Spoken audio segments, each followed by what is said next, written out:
लेकिन इसमें जो एक अपनी भूमिका अदा की है, यूं कहें कि अगर कोरोना महामारी को रोकने में, उसको कम करने में अगर योग ने अगर किसी भी प्रक्रिया ने अगर सबसे बड़ी भूमिका निभाई है तो वो योग ही है।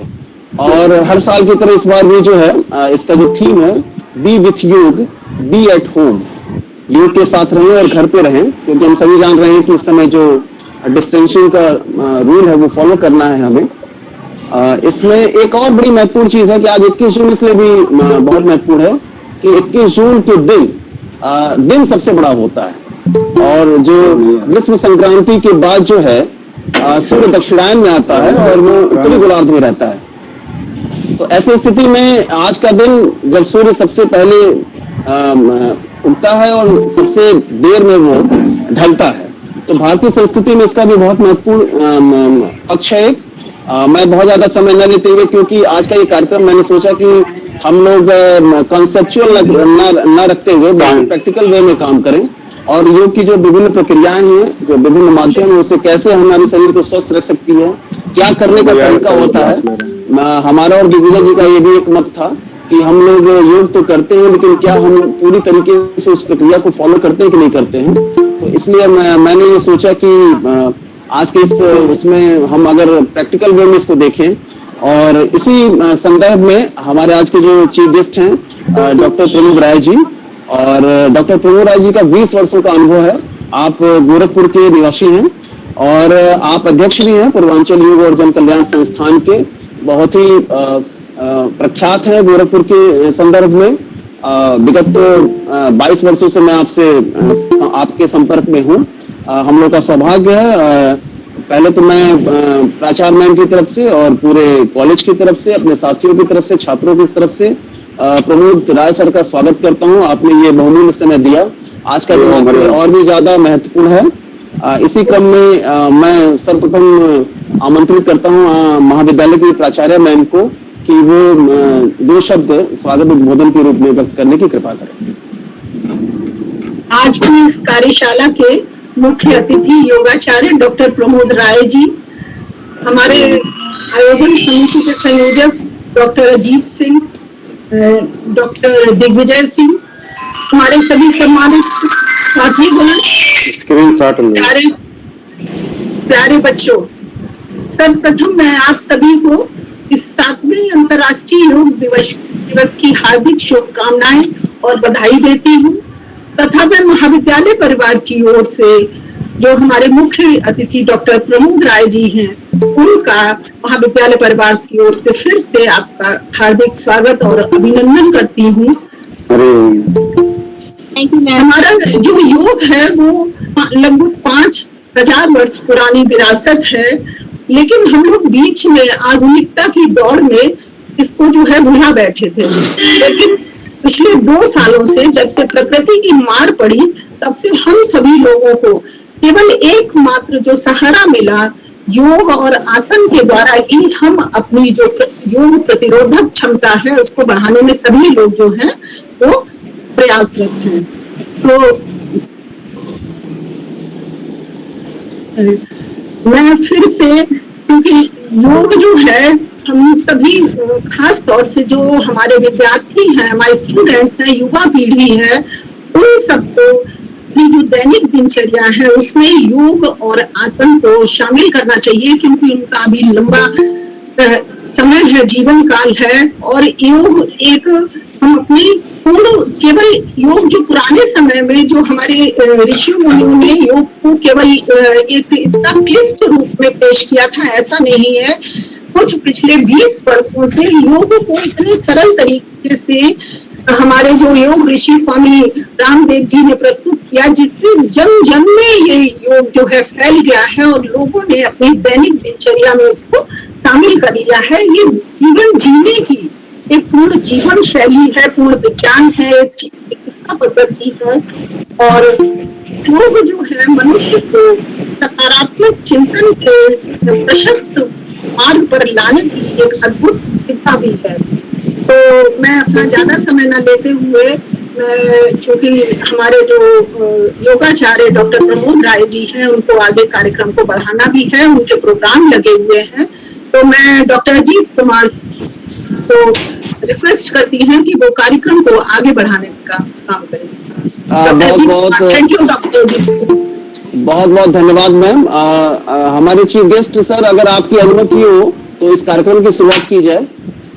हाँ, शुरुआत करें। बस शुरुआत से पहले सिर्फ एक अनुरोध है हमारे सभी साथियों और छात्रों से खास करके, कि हमने ये प्रैक्टिकल सेशन टाइप में इसको रखा है, तो जो भी हमारे छात्र हैं और जो भी अपनी पूरी व्यवस्था के साथ हैं, प्लीज इस योग में आप वीडियो चाहें तो ऑफ ऑन करिए, ताकि हम लोग एक इसको आगे हम इसको प्रदर्शित भी कर सकें। और सबसे महत्वपूर्ण ये भी है कि हम इसको फॉलो करें, इससे सीखें। सो हम सभी साथियों और छात्रों से अनुरोध करेंगे कि अपने माइक को ऑफ कर लेंगे और वीडियो ऑन कर लेंगे, और जो भी हमारे चीफ गेस्ट हमें निर्देशित करेंगे उस अनुरूप हम आगे की कार्रवाई करेंगे। इसी के साथ मैं आमंत्रित करता हूं हमारे आज के चीफ गेस्ट प्रमोद राय सर को, और मैं ये भी अनुरोध करता हूं कि सभी लोग अपने माइक ऑफ कर लेंगे, हमारे सिर्फ चीफ गेस्ट का माइक ऑन रहेगा।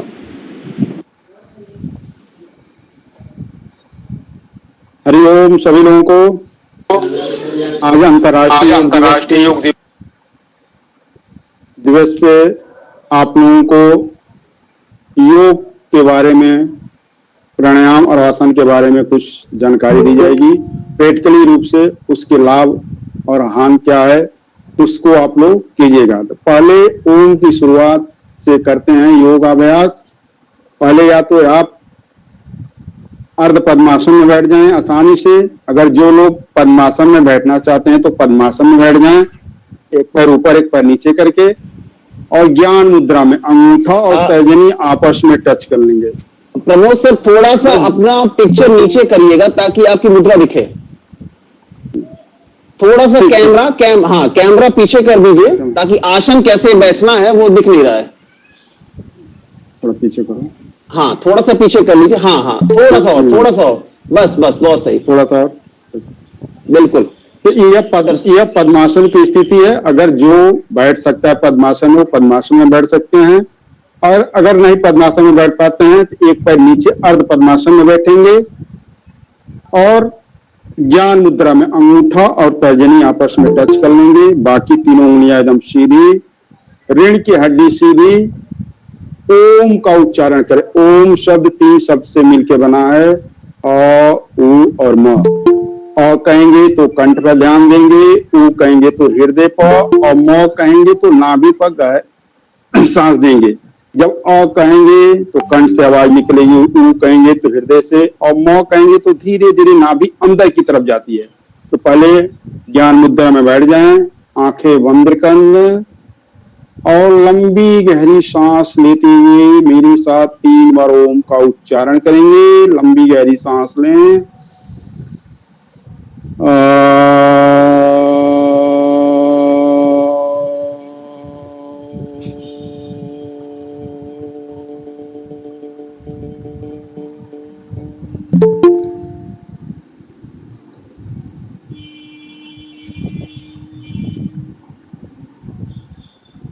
फिर लंबी गहरी सांस लें।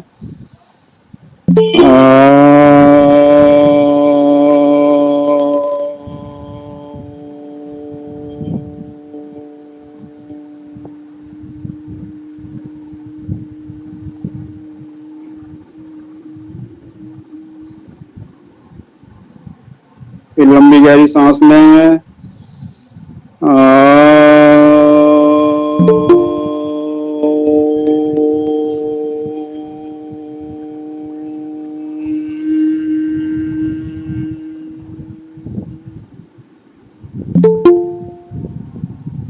अब दोनों हथेलियों को आपस में रगड़ेंगे, चेहरे पर लगाएंगे, फिर धीरे धीरे आंखों को खोलेंगे। अगर एक स्वस्थ व्यक्ति भी ओम का उच्चारण सही से 11 बार करता है तो उसको भी रोग कोई हो नहीं सकते हैं, रोगों से लड़ने की क्षमता भी बढ़ती है। इसके बाद हम करेंगे प्राणायाम। पहला प्राणायाम करेंगे भस्त्रिका प्राणायाम। इसमें क्या करते हैं, लंबी गहरी सांस लेते हैं, फेफड़ा फूलता है, लंबी गहरी सांस छोड़ते हैं, फेफड़ा पिचकता है। तो इससे क्या होता है, पूरे फेफड़े की पंपिंग हो जाती है, उसके ब्लॉकेज खुलते हैं, हार्ट अटैक जैसे प्रॉब्लम दूर होता है, फेफड़ा मजबूत होता है। इसको 10 से 15 बार करेंगे। लंबी गहरी सांस लें, फिर लंबी गहरी सांस छोड़ें,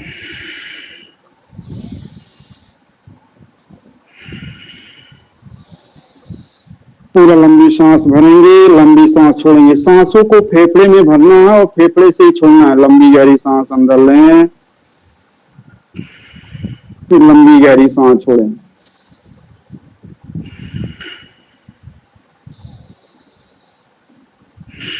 हर सांसों पर ध्यान रखें। सांस अंदर ले रहे हैं, फेफड़ा आपका फूल रहा है गुब्बारे जैसा, इस सांस छोड़ रहे हैं तो गुब्बारे जैसा पिचक रहा है। इससे पूरे फेफड़े की आपकी पंपिंग हो जाती है, उसके ब्लॉकेज खुलते हैं, हार्ट अटैक जैसे प्रॉब्लम दूर होता है, फेफड़ा मजबूत होता है। लेकिन आराम से लंबी गहरी सांस अंदर लें, लंबी गहरी सांस छोड़ें।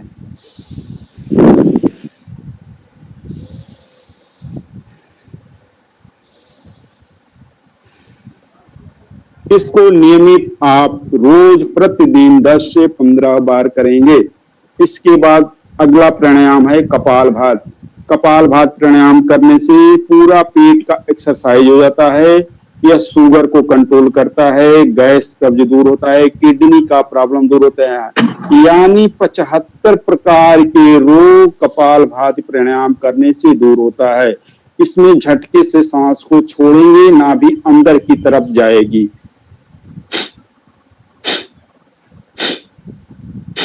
1 मिनट में 60 बार, यानी 1 सेकेंड में 1 बार करना है। तो आज प्रैक्टिस के रूप में कम से कम 2 से 3 मिनट करेंगे, लेकिन नियमित इसको 10 से 15 मिनट तक करेंगे, तभी आपको फायदा होगा।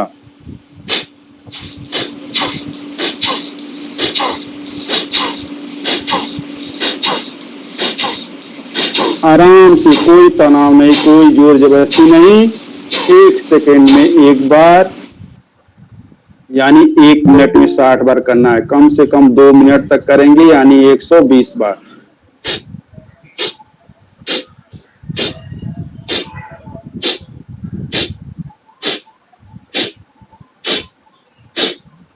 ध्यान नाभि पे रहे कि झटके से सांस छोड़ें, नाभि अंदर की तरफ जा रही है, आंतों पर खिंचाव पड़ रहा है। इससे किडनी, शुगर, पेट के तमाम रोग, गैस, कब्ज, तमाम बीमारियां दूर होती हैं।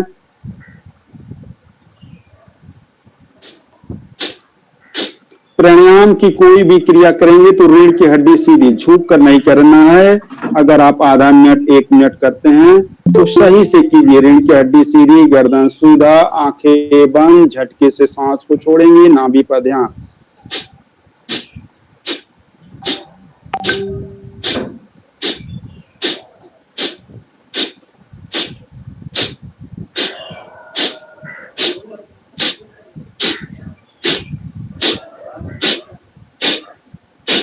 इसको नियमित आपको धीरे धीरे अभ्यास से 5 मिनट 10 मिनट तक करना है। कम से कम 15 मिनट नियमित डेली करेंगे कपालभाति।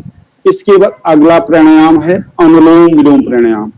अनुलोम विलोम प्राणायाम करने से क्या होता है, पूरे शरीर के नस नाड़ियों का शुद्धिकरण हो जाता है, प्रतिरोधक क्षमता बढ़ती है, आत्मशक्ति बढ़ती है, हाई बीपी लो बीपी को भी कंट्रोल करता है, ऑक्सीजन लेवल बढ़ता है। इसमें रीढ़ की हड्डी सीधी, बाएं हाथ ज्ञान मुद्रा में, दाहिने हाथ को नासिका से, दाहिने हाथ को अंगूठे से दाहिने नासिका को बंद करेंगे और बाएं नासिका से धीरे धीरे सांस को अंदर लेंगे। फिर बाएं नासिका को अनामिका उंगली से बंद करेंगे, दाहिने नासिका से धीरे धीरे सांस को छोड़ेंगे। फिर दाहिने से धीरे धीरे सांस को अंदर लें, फिर दाहिने को बंद करके बाएं से धीरे धीरे श्वास को छोड़ना है। कोई जल्दीबाजी नहीं, आराम से सहज पूर्वक धीरे धीरे लंबी गहरी सांस लें, धीरे धीरे लंबी गहरी सांस छोड़ें। यानी 5 सेकेंड में अगर सांस को अंदर ले रहे हैं तो 5 सेकेंड में ही सांस को छोड़ना है, कोई जल्दीबाजी नहीं। इससे हर सांसों पे ध्यान है कि जो सांस हम अंदर ले रहे हैं, महसूस किसी ऊर्जा शक्ति के रूप में शुद्ध ऑक्सीजन अंदर ले रहे हैं। सांस छोड़ते समय अंदर की जो गंदगी है, जो विकार है, वो कार्बन डाइऑक्साइड के रूप में बाहर निकल रही है। हर सांसों पे ही ध्यान हो, धीरे धीरे सहज पूर्वक आराम से धीरे धीरे लंबी गहरी सांस लें, धीरे धीरे लंबी गहरी सांस छोड़ें। कोई जल्दीबाजी नहीं। 5 सेकेंड में सांस को अंदर ले रहे हैं तो 5 सेकेंड में ही सांस को छोड़ेंगे। एक नहीं, हम 5 सेकंड में सांस लें, झड़ दे सांस को नहीं छोड़ना है। बाएं से धीरे धीरे लें, दाहिने से छोड़ें।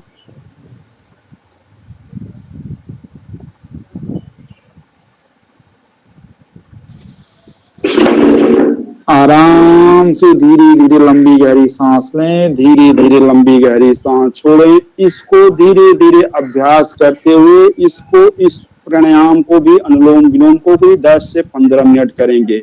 यह कोरोना काल में बहुत फायदेमंद किया है। कपालभाति, अनुलोम विलोम, यह ऑक्सीजन लेवल को भी बढ़ाता है, पूरे शरीर के नस नाड़ियों का शुद्धिकरण कर देता है, हाई बीपी लो बीपी को भी कंट्रोल करता है। यह प्राणायाम बहुत महत्वपूर्ण है। कपालभाति और अनुलोम विलोम प्राणायाम। धीरे धीरे लंबी सांस लेंगे। आज आप लोगों को थोड़ा थोड़ा बताया जा रहा है।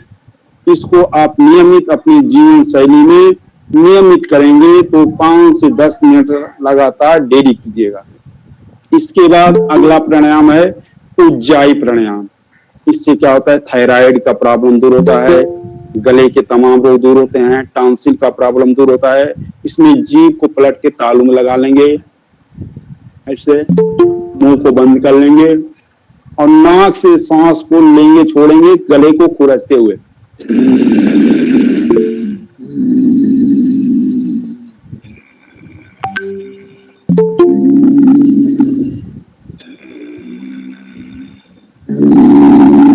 इससे टॉन्सिल का प्रॉब्लम दूर होता है, गले की तमाम रोग दूर होता है, थायराइड को भी कंट्रोल करता है ये प्राणायाम।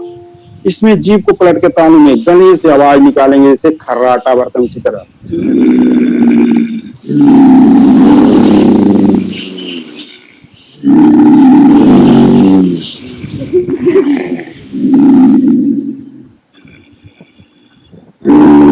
इसको 5 से 10 बार करेंगे। इससे थायराइड का प्रॉब्लम, टॉन्सिल का प्रॉब्लम दूर होता है, गले के तमाम रोग दूर होते हैं। यह है उज्जाई प्राणायाम। इसकी बात करेंगे प्रमोद सर, जस्ट 1 मिनट। कुछ लोग क्वेश्चन से छात्र पूछ रहे हैं, अभी कोई क्वेश्चन ना पूछिए, लास्ट में 5 मिनट्स का टाइम देंगे, तभी आप क्वेश्चन ड्रॉप करिएगा। ठीक ठीक। इसके बाद करेंगे अगला प्राणायाम शीतली प्राणायाम। शीतली प्राणायाम किससे क्या होता है, जिनका हाई ब्लड प्रेशर होता है उनको ये कंट्रोल करता है, पूरे शरीर को शिथिलता प्राप्त होती है। आपको कितना हो तेज प्यास लगी और पानी का अभाव हो तो शीतली प्राणायाम कर लीजिए, आपकी प्यास मिट सकती है। इसमें जीभ को ऐसे फोल्ड करेंगे और जीभ के सहारे लंबी सांस लेंगे। जीभ को अंदर करेंगे, नाक से धीरे धीरे सांस को छोड़ेंगे। आराम से धीरे धीरे लंबी सांस लें। जीभ को अंदर करेंगे, नाक से धीरे धीरे सांस को छोड़ेंगे। फिर जीभ को फोल्ड करिए, धीरे धीरे लंबी सांस लें, एकदम गले को तर कर देगा। फिर जीभ को अंदर करेंगे, नाक से धीरे धीरे सांस को छोड़ेंगे।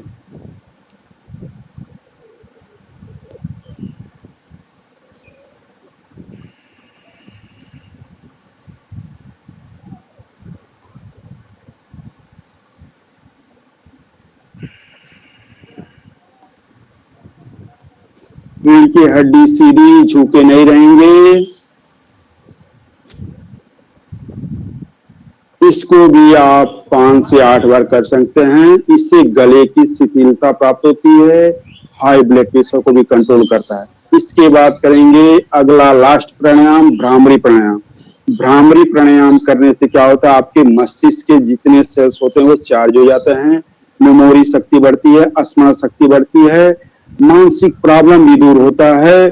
इससे अंगूठे से पहले कान को बंद कर लेंगे, बाहरी आवाज नहीं सुनाई देनी चाहिए। तर्जनी उंगली ललाट पर लगाएंगे, बाकी तीनों उंगलियों से आंखों को बंद करेंगे और जीभ को पलट के ऐसे तालू में लगा लेंगे और लंबी गहरी सांस लेते हुए भौरे जैसे गुंजन करना है और उस आवाज को अंदर ही अंदर सुनेंगे। 3 बार कीजिए, लंबी गहरी सांस लें।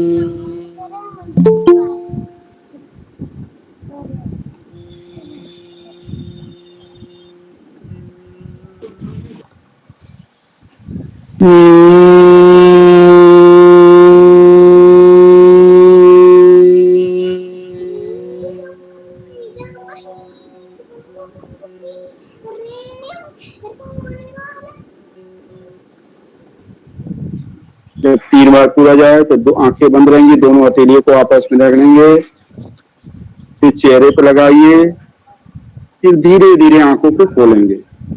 अब करेंगे सूक्ष्म योगिक प्रक्रियाएं। पैर के एक एक ज्वाइंट को पैर को सामने कर लेंगे, हथेली पीछे की तरफ, पैर के दोनों पंजे में दूर कीजिए, पंजे को आगे पीछे से 10-10, 15-15 बार करेंगे। उसके बाद पैर का दोनों पंजा मिला लीजिए, पैर के पंजे को सांस लेते हुए आगे की तरफ कीजिए, फिर सांस छोड़ते हुए अपने तरफ 5 बार आगे की तरफ खिंचाव देंगे, 5 बार आगे की तरफ। धीरे धीरे इसको अभ्यास करते हुए 10-10 बार करेंगे। सांस लेते हुए आगे की तरफ पूरा खिंचाव दीजिए पंजे को, फिर सांस छोड़ते हुए अपने तरफ।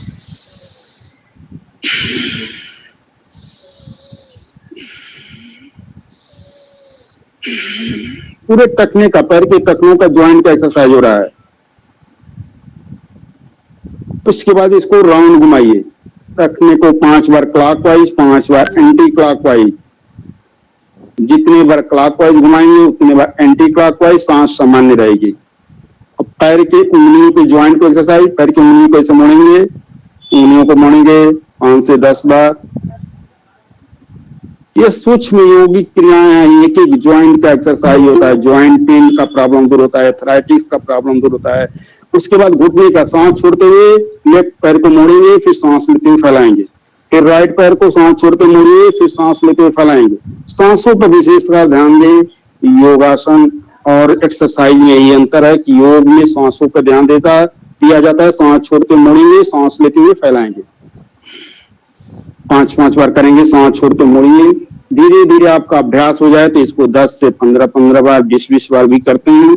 लेकिन आज आपका समय कम है, इसलिए हम थोड़ा थोड़ा बता रहे हैं। सांस छोड़ते मोड़िए, सांस लेते हुए फैलाइए। जब 5-5 बार पूरा हो जाए तब फिर दोनों पैर को मिलाकर सांस छोड़ते मोड़ेंगे, घुटना आपस में मिला रहेगा, फिर सांस लेते फैलाएंगे।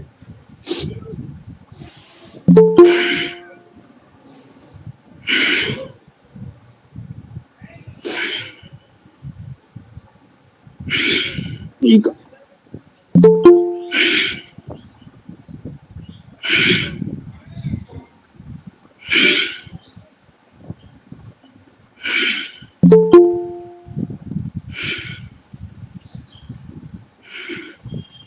अब इसके बाद करेंगे बटरफ्लाई। पैर का दोनों पंजा मिलाइए, रीढ़ की हड्डी सीधी, हाथ से पैर का पंजे को पकड़ लेंगे, जंघे को ऊपर नीचे। यह है बटरफ्लाई, पूरे जंघे के ज्वाइंट का।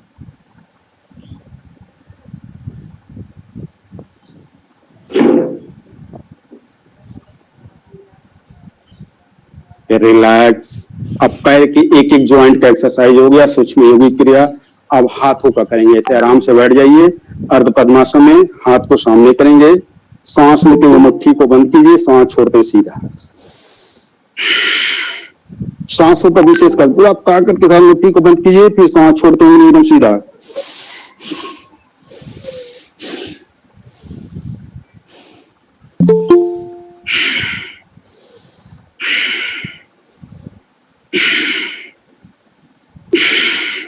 अब इसको राउंड घुमाई, कलाई को आराम से 5 से 10 बार क्लॉकवाइज, तो 5 से 10 बार एंटी क्लॉकवाइज। आज आपको थोड़ा थोड़ा बताया जा रहा है, लेकिन अब नियमित अभ्यास जब कीजिएगा तो इसको 10-10 या 15-15 बार करेंगे। अब हथेली का हो गया। हाथ को ऊपर करेंगे, सांस छोड़ते हुए मोड़िए, सांस लेते फैलाइए। क्या हुआ जी, देखो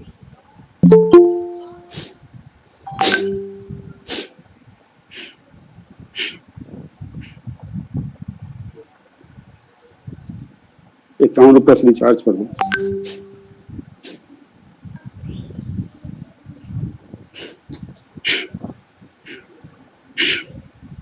इसके बाद बगल में भी 10 बार सांस छोड़ते मुड़ेंगे, सांस लेते फलाई।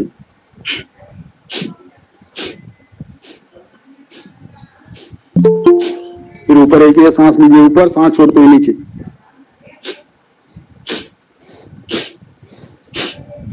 इसको भी 5-5 बार करेंगे, सांस लेते ऊपर, सांस छोड़ते नीचे। इसके बाद कंधे के ज्वाइंट का एक्सरसाइज, सांस लेते ऊपर, सांस छोड़ते नीचे। 5 बार क्लॉकवाइज तो 5 बार एंटी क्लॉकवाइज, जितने बार क्लॉकवाइज तो उतने बार एंटी क्लॉकवाइज।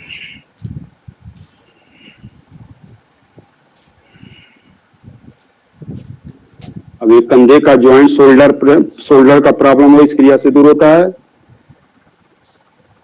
अब इसके बाद करेंगे गर्दन का, सांस लेते गर्दन पीछे की तरफ, सांस छोड़ते हुए आगे। आराम से 3 बार पीछे, 3 बार आगे। कोई तनाव नहीं, कोई जोर जबरदस्ती नहीं, आराम से जितना गर्दन आपका पीछे जा सके पीछे ले जाए, फिर आगे। इससे सर्वाइकल प्रॉब्लम दूर होते हैं, गर्दन के तमाम रोग दूर होते हैं। जब आगे पीछे हो जाए तब दाएं बाएं 3-3 बार। समय कम है इसलिए 3-3 बार बोला है। इसको आप 10-10 बार भी नियमित अभ्यास में इसको कर सकते हैं। फिर सांस लेते हुए गर्दन को बाएं मोड़िए, पीछे की तरफ देखेंगे, फिर सांस छोड़ते हुए सीधा, फिर सांस लेते हुए दाएं मोड़िए, पीछे की तरफ देखेंगे, फिर सांस छोड़ते सीधा। इसको भी 5-5 या 10-10 बार दोनों साइड। आराम से गर्दन को पीछे मोड़िए, पीछे देखेंगे, पूरा पीछे देखना है।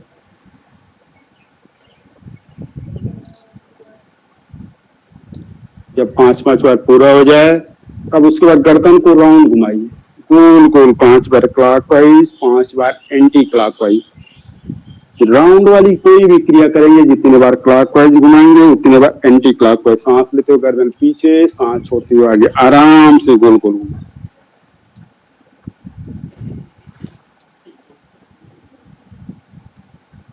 इसके बाद आंख का सूक्ष्म योग क्रिया बता रहे हैं, उसको करेंगे। आंख के पलक को खोल लेंगे, ऐसे ऊपर देखिए फिर नीचे, 10 बार ऊपर 10 बार नीचे देखिए। पूरा आंखों का एक्सरसाइज होता है। ऊपर नीचे, फिर अपने दाएं बाएं 10-10 बार दाएं देखिए, फिर बाएं देखेंगे। उसके बाद राउंड घुमाइए, गोल गोल राउंड घुमाएंगे। 10 बार क्लॉकवाइज, 10 बार एंटी क्लॉकवाइज, गोल गोल घुमाएंगे। 10 बार क्लॉकवाइज तो 10 बार। पूरा आंखों का एक्सरसाइज हो जाता है। आंखों में बाल से पतली पतली नसें होती हैं, इस क्रिया से पूरे आंख का एक्सरसाइज हो जाता है, आंखों की प्रॉब्लम दूर होते हैं। अब इसके बाद करेंगे कुछ आसन करेंगे बैठने वाले। वज्रासन में बैठेंगे, ऐसे दोनों पैर को मोड़ लेंगे। थोड़ा सा कैमरा पीछे, प्रमोद सर थोड़ा सा कैमरा पीछे कर दीजिए पीछे, ताकि वो आसन की स्थिति दिखे हमें। थोड़ा सा कैमरा कर, यहाँ पीछे हो जाए थोड़ा सा। हाँ,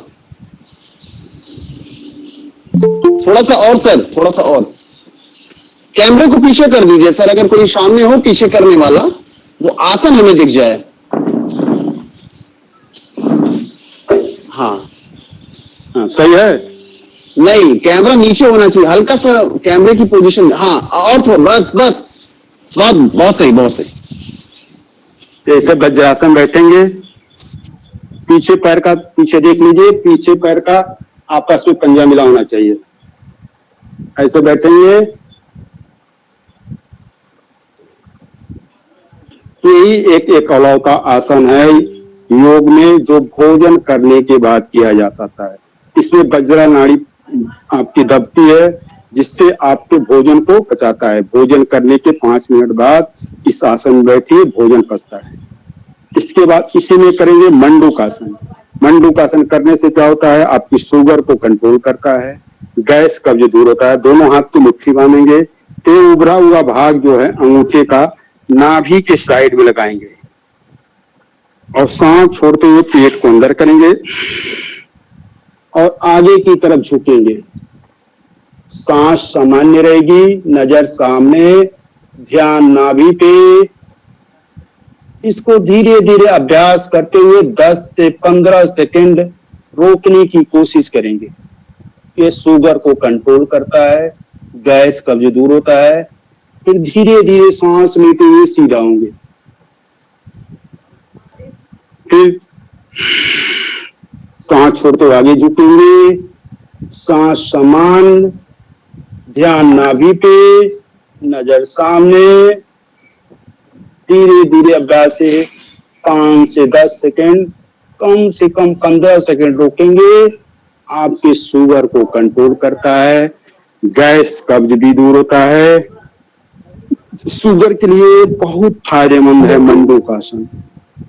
अब इसके बाद करेंगे अगला आसन शशांक आसन। शशांक माने होता है खरगोश। ये खरगोश से लिया गया आसन है। इस आसन के पोज में होता है कि इसमें हृदय से ताजा ब्लड मस्तिष्क को मिलता है, जिससे डिप्रेशन, अनिद्रा, चिड़चिड़ापन, गुस्सा आना दूर होता है। इसमें क्या करते हैं, पहले देखिए धीरे धीरे दोनों हाथ को सांस लेते हुए ऊपर की तरफ उठाएंगे। सांस भरते हुए धीरे धीरे हाथ ऊपर, फिर सांस छोड़ते हुए धीरे धीरे आगे की तरफ झुकेंगे,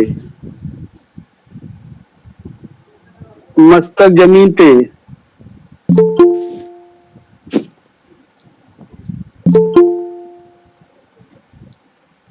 सांस सामान्य रहेगी, सांसों पे ध्यान, इधर उधर कहीं नहीं। जो सांस आ रही है जा रही है उसी पर अपने मन को, अपने ध्यान को एकाग्र कीजिएगा। इस पोजीशन में हृदय से ताजा ब्लड मस्तिष्क को मिलता है, डिप्रेशन, अनिद्रा, चिड़चिड़ापन, गुस्सा न दूर होता है। सांस समान, आते जाते सांसों पे ध्यान। इसको भी 10 से 15 सेकंड तक करेंगे। फिर धीरे धीरे सांस लेते हुए सीधा होंगे।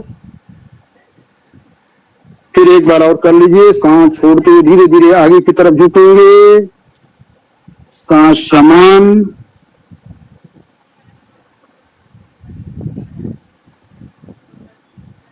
फिर धीरे धीरे सांस लेते हुए आप नियमित अभ्यास में इसको 10 से 15 सेकंड इस अभ्यास में रुकेंगे। इसके बाद करेंगे कुष्ठ आसन। कमर में दर्द हो, थायराइड का प्रॉब्लम हो, इस क्रिया से दूर होता है। इसे घुटने के बल ऐसे देख लीजिए, खड़े हो जाएंगे। अगर जो लोग पूर्ण करना चाहते हैं तो पूर्ण कर सकते हैं। हाथ को ऐसे पीछे ले जाएंगे, पैर की एड़ी पकड़ेंगे, सांस लेते हुए कमर को आगे की तरफ दबा देंगे, गर्दन पीछे झुकाएंगे। सांस लेके अंदर रुके रहेंगे। फिर धीरे धीरे सांस छोड़ते हुए सीधा। अगर जो लोग पूर्ण नहीं कर पाते हैं तो कमर पे हाथ रखेंगे, ऐसे अर्ध उष्टासन भी कर सकते हैं। सांस लेते हुए कमर को पीछे की तरफ, गर्दन पीछे झुका दे, फिर सांस छोड़ते हुए सीधा। यह है उष्टासन। इससे आपका थायराइड का प्रॉब्लम दूर होता है, कमर का दर्द प्रॉब्लम दूर होता है। अब इसके बाद करेंगे कुछ खड़े होने वाले आसन। खड़े हो जाएंगे,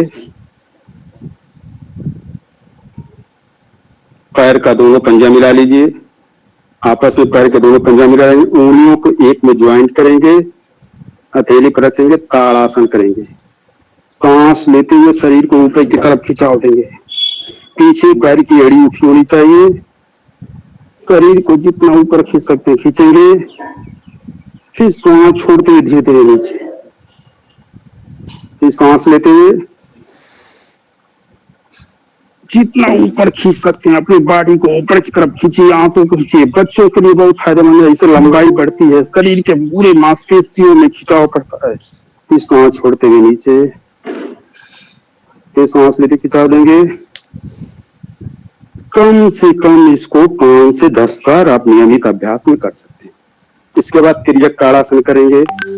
पैर में दूरी कर लेंगे 1 से 1.5 फीट की, हाथ को ऊपर सीधा।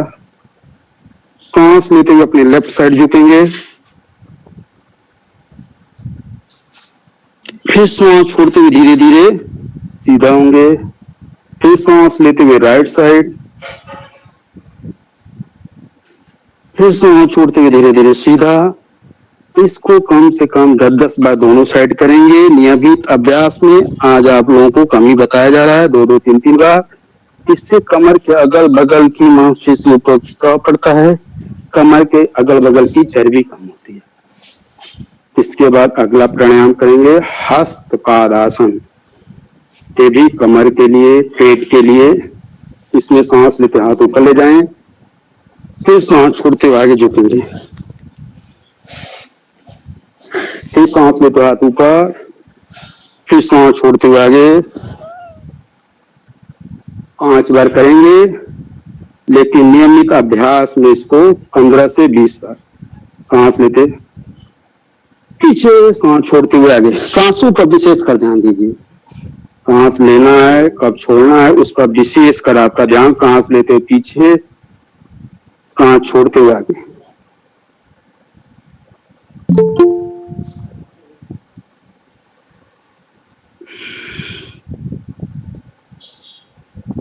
यह है आपका हस्तपादासन। अब खड़े होने वाले में आसन करेंगे एक पादासन। ऐसे पैर का पंजा मिलाएंगे, बाएं पैर के जंघे के बीच रखेंगे, हाथों को आपस में जोड़ के ऊपर की तरफ करेंगे।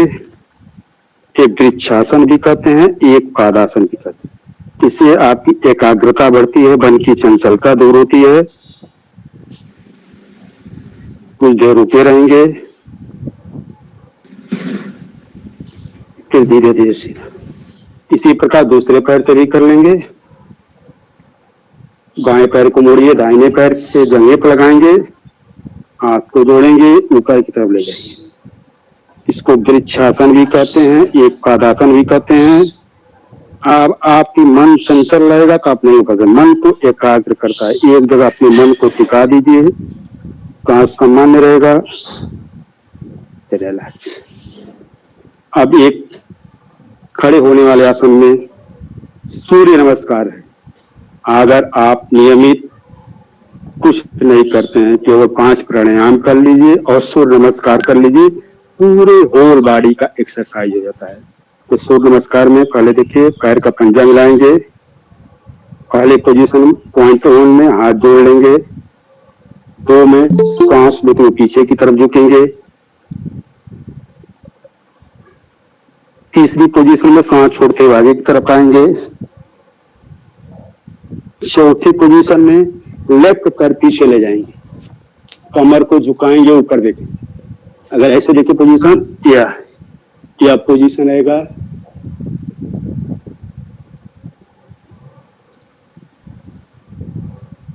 फिर 5वां यह पोजीशन, पैर का दोनों पंजा मिला लेंगे। 6 में घुटना छाती ठुड्डी रखेंगे। इस हाथ में सांस लेते हुए नाभि से ऊपर कैसा उठाएंगे, ऊपर की तरफ देखेंगे। फिर 8 में सांस छोड़ते हुए पर्वतासन। फिर 9 में जो पैर पीछे ले गए, लेफ्ट ले गए थे तो लेफ्ट को आगे लाएंगे, तो हाथ के बीच में कमर झुकेगी, ऊपर देखेंगे। फिर 10 दूसरा पैर भी, फिर सांस लेते हुए धीरे धीरे हाथ को ऊपर करा, फिर सांस छोड़ते हुए सामने। यह है सूर्य नमस्कार। यह हुआ आपका आधा राउंड। फिर राइट पैर से भी करेंगे, 1 राउंड होगा। 1 2 सांस लेते हुए पीछे, 3 सांस छोड़ते हुए आगे झुकेंगे, 4 राइट पैर पीछे, कमर झुकाएंगे, ऊपर देखेंगे, 5 दूसरा पैर भी पीछे, पैर की एड़ी जमीन से टच होनी चाहिए। 6 में घुटना छाती ठुड्डी रखेंगे, शरीर के 8 अंग टच होना चाहिए। फिर सांस लेते हुए 7वां पोजीशन, नाभि से ऊपर कैसा उठाएं, फिर सांस छोड़ते हुए पर्वतासन। फिर 9 में राइट पैर दोनों हाथ के बीच में लाइए, कमर झुकेगी ऊपर। 10 फिर 11 सांस लेते हुए पीछे, फिर 12 सांस छोड़ते साथ। यह आपका कंप्लीट सूर्य नमस्कार का 1 राउंड हुआ है। ऐसे नियमित करेंगे। अब आप आराम से बैठ जाइए, लेट जाएंगे। लेटने वाले कुछ आसन।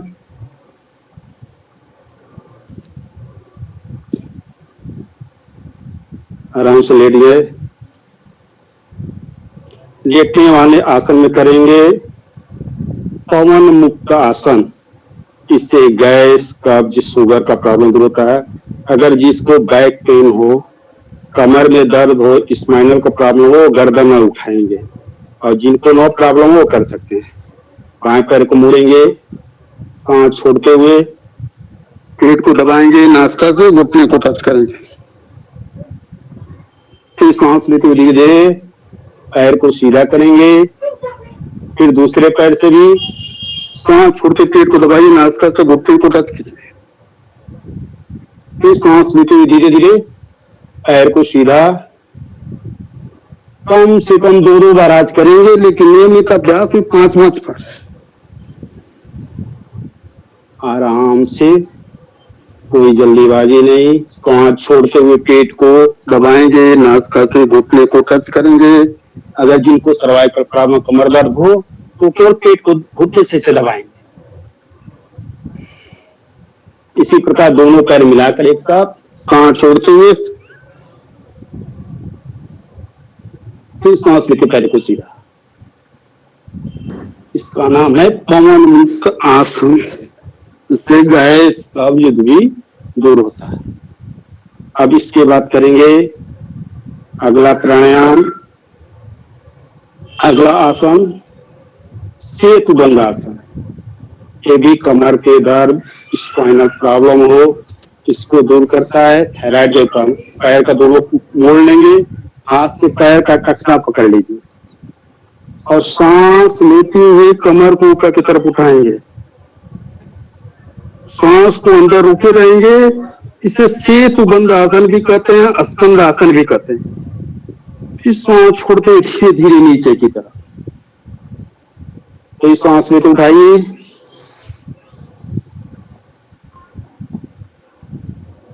फिर सांस छोड़ते हुए धीरे धीरे नीचे की तरफ आएंगे। इस सांस सामान्य कर लेंगे। इसको भी नियमित अभ्यास में 3 से 5 बार आप कर सकते हैं। अब इसके बाद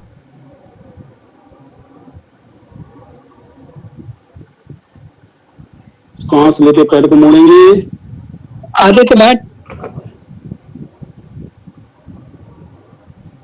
सांस लेते गर्दन दाहिने मोड़िए, तो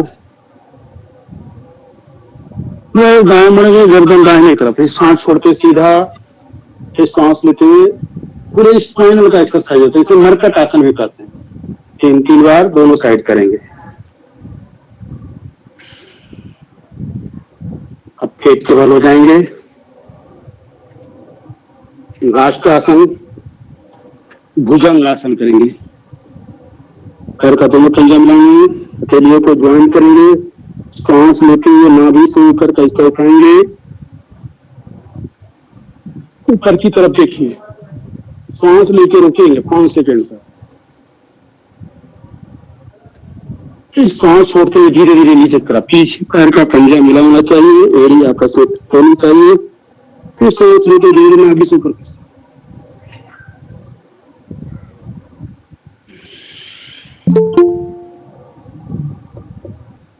फिर सांस की दिखाएंगे।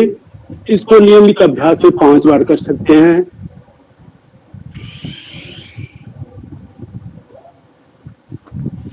अब बैठ जाइए आराम से।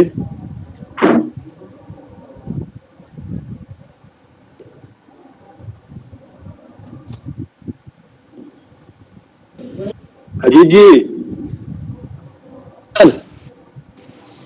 हाँ सर बताएं। अब इतने हो गए। जी जी जी सवाल पूछना था किसी को। अगर बच्चों में से या साथियों में से कोई सवाल हो तो आप ड्रॉप बॉक्स में भेज दीजिए और 5 मिनट का वक्त है आपके पास। सैम आर्यन। हाँ बताइए बेटा।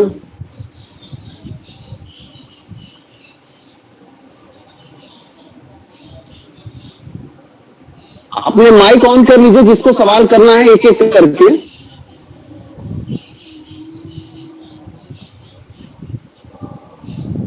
किसी के कोई सवाल हैं? अब इसको सर, हमें अगला भी कार्यक्रम। हाँ हाँ जी, बताओ जल्दी बताओ। ये सर हमें मॉर्निंग में लगभग कितनी देर तक सर योगा को देना चाहिए सर?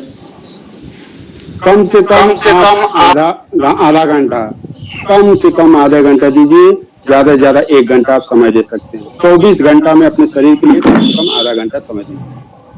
15 मिनट प्राणायाम, 15-20 मिनट प्राणायाम और 20 मिनट तक आसन करे। Okay, thank you sir. कोई सर हमारा कितनी देर तक करना चाहिए? पहले नाम बताओ बेटा। ताड़ासन। करिश्मा रावत। हाँ, ताड़ासन यू कितने देर तक करना चाहिए? आप ताड़ासन 5 सेकंड से लेकर 10 सेकंड तक रोक सकती हैं। कोई भी आसन आप 5 से 10 सेकंड, कम से कम, अधिक से अधिक आप 30 सेकंड तक आसन कर सकते हैं। और कोई प्रमोद सर, मेरा एक सवाल है कि जैसे अगर किसी को स्पाइनल कोई प्रॉब्लम है तो कौन से आसन को नहीं करना चाहिए?